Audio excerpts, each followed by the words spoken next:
মানুষের দোয়া, মানুষের ভালোবাসা, বিচিত্র এক রিজিক।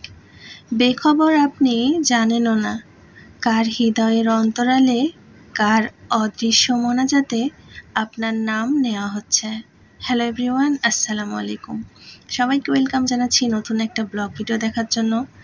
আর সাজনার সিজন শুরু হয়ে গিয়েছে, আর সাজনা আমার অনেক প্রিয় একটা সবজি। তো এখানে মাছ আমি একটু রান্না করব ভেজে, তো জিরাটা বেটে নিচ্ছি। আমার কাছে মনে হয় যে জিরা সঙ্গে সঙ্গে বেটে যদি মাছের ঝোল রান্না করা যায়, এটার টেস্ট অনেক বেশি হয়ে যায়। আর এখানে আমি ডাল সিদ্ধ দিয়েছি। ডাল দিয়ে আজকে রান্না করব সজনার ডাঁটা। আর সজনার ডাঁটা খেতে কে কে পছন্দ করেন অবশ্যই কমেন্ট করে জানিয়ে যাবেন। আমার তো এই সিজনে প্রতিদিন যদি সজনার ডাঁটা দেওয়া যায় বা বাসায় থাকে, তাহলে আমি প্রতিদিনই রান্না করে খাবো। আমার কাছে খুব বেশি ভালো লাগে। এটা ডাল দিয়ে রান্না করতেও যতটা বেশি টেস্ট হয়, আবার এটা কিন্তু মাছ দিয়ে রান্না করলেও ভালো লাগে। আবার সজনার ডাঁটা এমনি সরিষা দিয়ে ভুনা করলেও খুব ভালো লাগে। বিশেষ করে মূলত এই সবজিটা আমার কাছে অনেক বেশি প্রিয়। আর সিজনাল এই সবজিটা এত বেশি ভিটামিন যে এটা শরীরের জন্য কিন্তু খুবই বেশি প্রয়োজনীয়। তো যাই হোক, ডাঁটাগুলো আমার কেটে কুটে নেওয়া হয়ে গিয়েছে, আর এর মধ্যে কিন্তু মাছের ঝোলটাও প্রায় আমার রেডি হয়ে গিয়েছে। এখন আমি ঢেলে নিচ্ছি আর এখন টেবিলে এটা উঠাই দিব, কারণ এক এক করে রান্না করি আর অন্যদিকে অন্য রান্নার জোগাড় করি। এমন করেই কিন্তু আমি রান্নাটা কমপ্লিট করে ফেলি খুব তাড়াতাড়ি।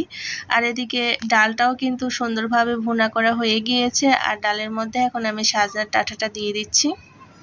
তো ডালটা আগে থেকে সেদ্ধ করে সব মশলা দিয়ে ফুটিয়ে আর কি নেওয়ার পরে আমি সজনার ডাঁটাটা দিচ্ছি। আর এখন ঢাকনা দিয়ে 10-15 মিনিটের মতো ঢেকে রাখলেই কিন্তু ডাঁটাটা খুব সুন্দরভাবে নরম হয়ে আসবে, আর এভাবে ডালটাও খুব ভালোভাবে গলে যায়। আর পরে আমি তো বাগার দিয়ে নিব সুন্দর করে একটা। তো যাই হোক, আমি এই যে দেখেন ডাঁটাটা কত সুন্দরভাবে সেদ্ধ হয়ে গিয়েছে এবং আস্তে আস্তেও রয়ে গিয়েছে। তো এখন চুলাটা আমি একটু বন্ধ করে দিচ্ছি এবং আরেকটা কড়াইয়ে আমি যে একটু বেশি করে পেঁয়াজ কুচি, শুকনা মরিচ একটু এভাবে ছিঁড়ে দিয়েছি, আর দিয়েছি একটু বেশি করে রসুন। আর এই সব কিছু লালচে বাদামি করে ভেজে নিয়ে আমি একটু জিরার ফোড়নটাও দিয়ে নিচ্ছি, আর এখন বাগারটা দিয়ে নিলাম সজনার ডাঁটার মধ্যে। এইভাবে করে বাগার দিয়ে ডাল দিয়ে সজনার ডাঁটা রান্না করলে এ দিয়ে কিন্তু কয়েক প্লেট ভাত নিমিষে খাওয়া হয়ে যায়। আর এই প্রচণ্ড গরমের মধ্যে খুব ভালো লাগে খেতে, পেটটাও ঠান্ডা থাকে। আর সজনার ডাঁটার তরকারি তো আমার অনেক বেশি পছন্দ, সেজন্য আপনাদের সঙ্গে একটু অল্প করে রেসিপিটাও শেয়ার করে ফেললাম। এদিকে কিন্তু ভাত রান্নাও আমার হয়ে গিয়েছে।